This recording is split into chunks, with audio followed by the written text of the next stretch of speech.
discussing how contractors can finish strong and finish well when they decide to exit their business. This is the Contractor Succession Podcast. Welcome to the Contractor Succession Podcast. We will be discussing how contractors can finish strong and finish well after they decide to exit their business. I'm Marty Wolff, and my partner, Scott Good, in Contractor Succession, cannot join us today. He is literally out of the country, but in his stead, I have a special guest with me, and that is Dave Bookbinder. Hi, Dave. How are you, sir? Hey, Marty, I'm great. Thanks for having me on. And hey, thanks to Scott for being out of town. Yeah. Like he said, well, you guys don't need me. I'll probably talk too much anyhow. So I shouldn't have said that about my partner, Scott, right? Nobody will know. Nobody will know. Well, yes, they will know because this is pretty popular. So, Dave Bookbinder, we're going to be talking about valuation today, and he is eminently qualified to do that. So a brief introduction. Dave is an accredited senior appraiser in business valuation with the American Society of Appraisals. He also holds the designation of Certified in Entity and Intangible Valuation. Dave is also the author of a best-selling book about the impact of human capital on the valuation of a business enterprise, and the book is called The New ROI, Return on Individuals. It is a great book. He's been on my other shows. So, Dave, again, welcome to Contractor Succession Podcast. But before we go too much further, you also have a podcast. So let's plug that right at the beginning. Yeah, sure. Thanks very much. For your listeners who are interested in learning a little bit more in the broader sense of business, the show's called Behind the Numbers, and kind of a springboard from the concept of the new ROI, return on individuals. The idea is that business is usually typically measured by performance, numbers on spreadsheets, numbers on financial statements. Certainly in my world in valuation, it's all about numbers, but I think any savvy leader understands that there's usually more to the story than the numbers. And when we go behind the numbers with my guests, we try to understand what really matters most in business. So it's available everywhere you can find your podcasts. Excellent. Thank you. Excellent. Okay. So, as you know, Contractor Succession is working with folks who are considering and sometimes in the process of exiting their businesses. If not the first, but the top three questions they ask is, well, what's my business worth? And as you know, Dave, that's a difficult question. So maybe I'll throw it out to say, maybe give us a high-level view of kind of answer that as best you can. And then we want to get into different things like family dynamics, and we should know our numbers and that kinds of things. So maybe kind of give me an overall response to that. When somebody says to us, how much is my business worth? What should I say to them? It's a great question. And it's funny because it's one of the questions that as a evaluation consultant, you can imagine I get most frequently. Actually wrote an article about that called What is My Business Worth? And the short answer is it depends. And it really does, because there's a whole host of variables that go into determining the value of a business. It's not hard and fast. Yes, there's math. Yes, there's protocol and processes in terms of determining proper valuation, but there's a whole host of things that go into what ultimately determines a value of a business, Marty. I deal a lot with family businesses. I believe you do too. So, as you know, there is often some family dynamics when we look at a business. So talk to me about your experience and just the general topic of family dynamics when looking at the value of a business. Yeah, sure. So at its core, valuation is a balancing act of risk and reward, and it's forward-looking. So in other words, what you've done historically is great, and you can't ignore that. It's certainly an important part of the story. But when people are looking at buying a business, they want to understand that if it's been good performance in the past, that there's some reasonable certainty that it's going to continue going forward. They're buying future cash flows. That's the expectation. And they're buying it at today's dollars, and implicit in that is some discounting mechanism that they're using to bring those future dollars back to today's value. So that discounting mechanism really is a function of risk. So if I can leave your audience with one big thing today, the most important thing to think about is de-risking the business, anything that's going to de-risk the business. So when you think about family dynamics, for example, there's a couple of things that we see a lot. One would be in terms of the business's ability to actually perform, we'll call it the reporting functions, whether it's accounting or sales or things like that. Maybe your sister isn't necessarily an accountant, but she's on the payroll and she's doing a nice job with QuickBooks. That may or may not be enough to actually tell the proper story with the numbers. And sometimes your brother-in-law, although he's a really good guy and fun to watch football with, may not be the best leader of a sales team. Things like that. You know what I'm saying? Yeah. So we've both seen that, haven't we? Yeah. So you mentioned numbers. There's a lot valuing the business has an awful lot to do with numbers, but in our notes, I wrote down know your numbers. Let's go a little deeper on that. What do you mean from your perspective and know your numbers? Well, if you ever watch Shark Tank, it's a good example. It's kind of a microcosm for how entrepreneurs get grilled by investors. Yes, it's TV, and yes, it's extreme. But when the sharks start to put the contestants through the ringer about knowing their numbers, that really speaks to a business owner's understanding of the business. And unfortunately, a lot of times business owners get into business because they're really good at a craft, or I've seen in cases where people, for example, in the bar business, they like visiting a local establishment and think that they can do it too. And Bar Rescue is another show about that. But focusing on the topic at hand here, it's really imperative that they, number one, understand what the numbers mean. A lot of times, these very good entrepreneurs who are skilled craftsmen, good at their contracting positions, don't necessarily know the blocking and tackling pieces with respect to even just timely billing or scheduling, or if anybody has been on the other end of a contractor phone call, just returning a phone call, right? But with regard to knowing your numbers, what have your sales been? What's driving your sales? What's likely to impact your sales going forward? What's involved in your profitability? So do you have people on your payroll perhaps that aren't doing what they're supposed to be doing? Maybe they're family members who don't show up all the time, but they're on your payroll anyway. I mean, it's great if you're supporting a family business, but when you're thinking about actually selling your business, these are all the disclosures that buyers are going to see. Yeah. So in the HVAC business, where Scott and I spend a bulk of our time, we're in other industries, but that's pretty much where we spend a bulk of our time. The idea of recurring income is a really important factor. Is that something they should be looking at, and you would look at as a valuation expert? Yeah, sure. So you're alluding to a couple things. First and foremost, you just alluded to a point that helps to de-risk the business.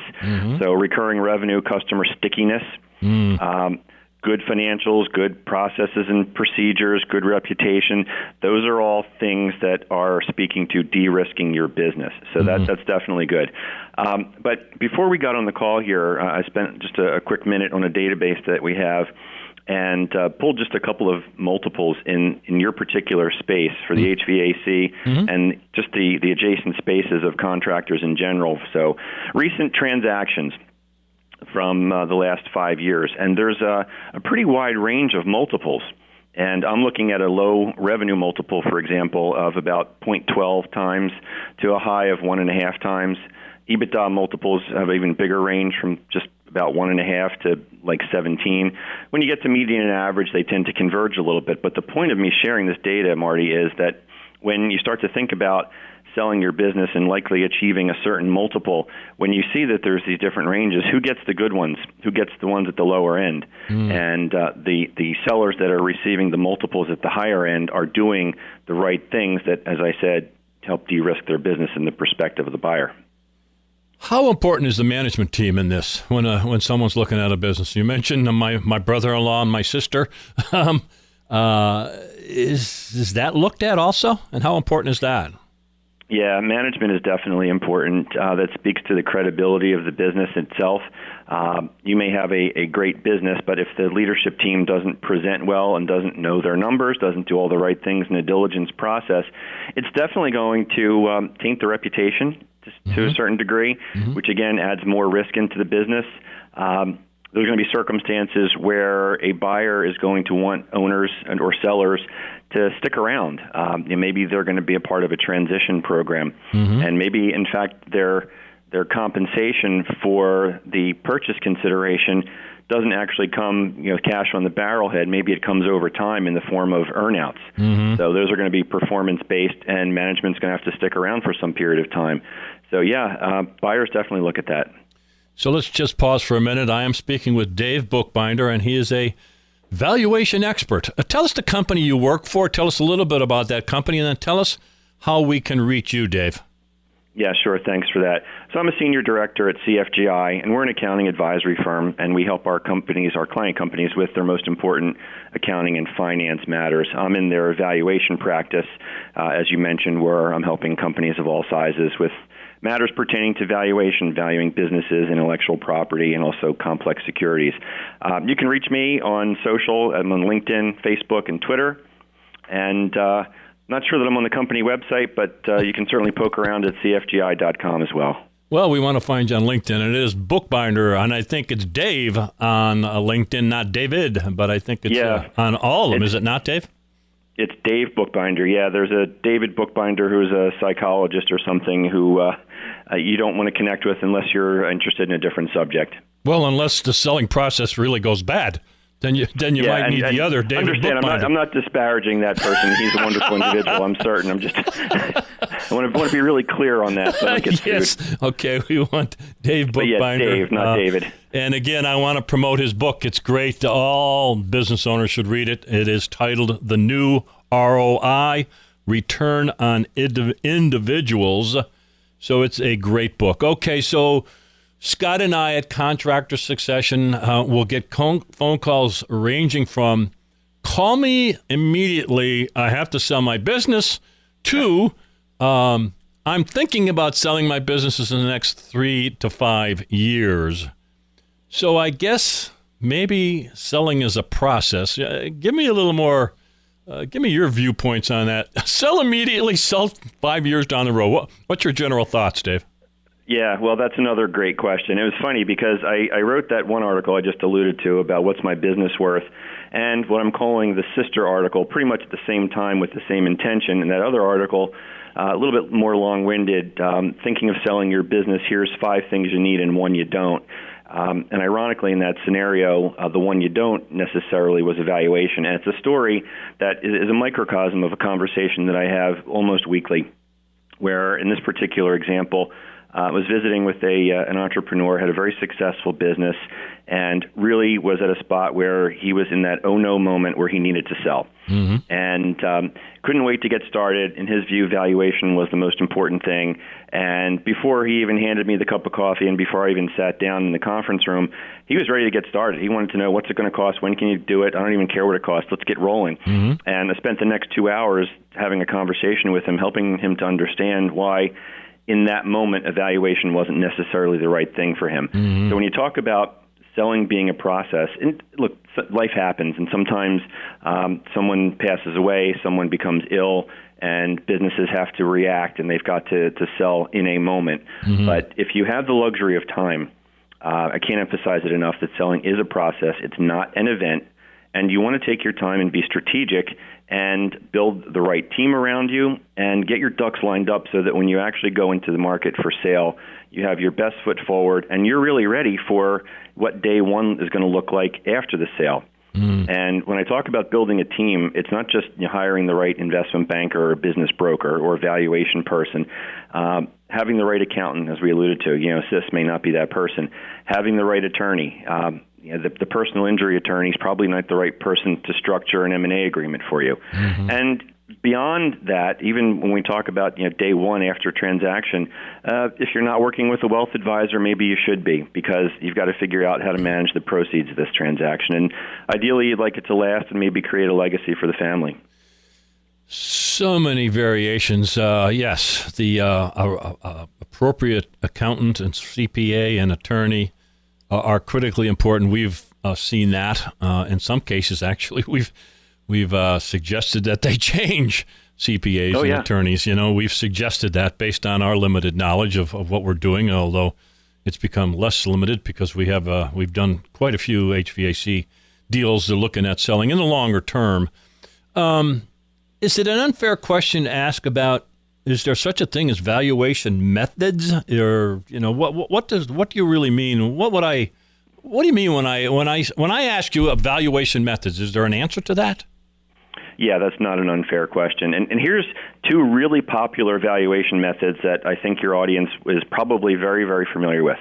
One is what we call the back of the envelope method, and the other one is called the back of the napkin method. Neither one are real methods, and neither one are effective. Okay. But unfortunately, there's a lot of that goes on. Sure. There's definitely methods. And one way to describe one of the valuation methods is an analogy that I like to use with regard to the real estate space. It's a market-based approach, and if you've ever bought or sold a home, a lot of this will make really intuitive sense. So if you're thinking of selling your house, for example, the first thing you do is you call your realtor, and you ask them to identify a group of comps, right? What have other homes sold for in the neighborhood? And then the realtor will identify recent transactions, make adjustments for differences between your house and the other houses that have sold, and then give you an idea on where you should price your house.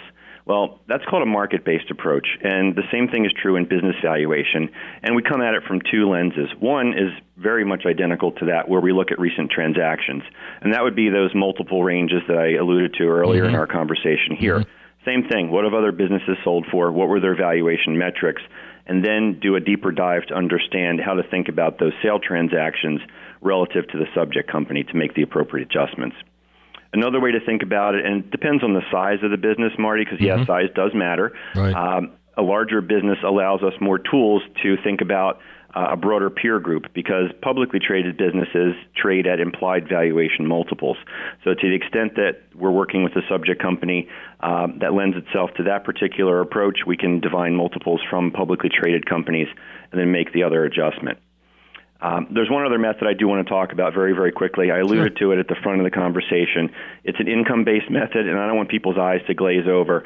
But again, the key here is valuation is forward-looking, and it's really good that you have good performance that's historic and documentable and so forth. But the real question remains, what does the future look like?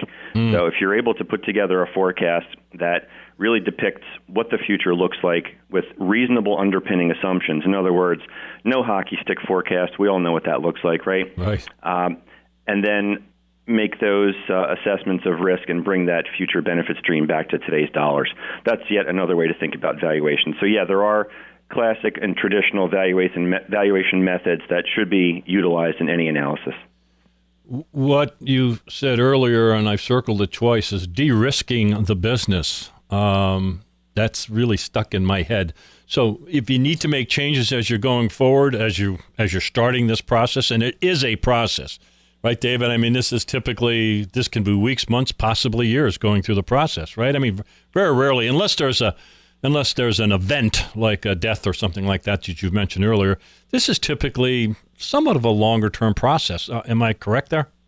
Yeah, I mean, ideally, I think it's probably a 2 to 3 year process because there's a psychological component here, too. And that is, my friends who are in the investment banking space tell me this all the time, that when they're representing companies for sale, the biggest challenge in getting somebody to actually pull the trigger on selling the business is their fear of what are they going to do after they sell the business. They have no idea.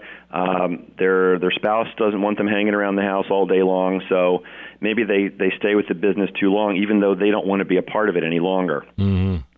So yeah, the more time you have, the more runway, the more you can have meaningful conversations with the appropriate team that's going to help you get a deal done, get you the best execution, because valuation is only a part of monetizing the business. Yep. It's great to put a number on the business, and it's great to achieve that number, but a lot of times you don't always get that number, like I said, as cash on the come, and it's a function of the future performance of the business. So structure is almost as important, if not more so, than valuation. I also thought about timing, David, as you were speaking. I mean, things are pretty good economically right now. And I guess none of us have a crystal ball, but I guess we could kind of look out. The HVAC industry is pretty strong, David, from our perspective.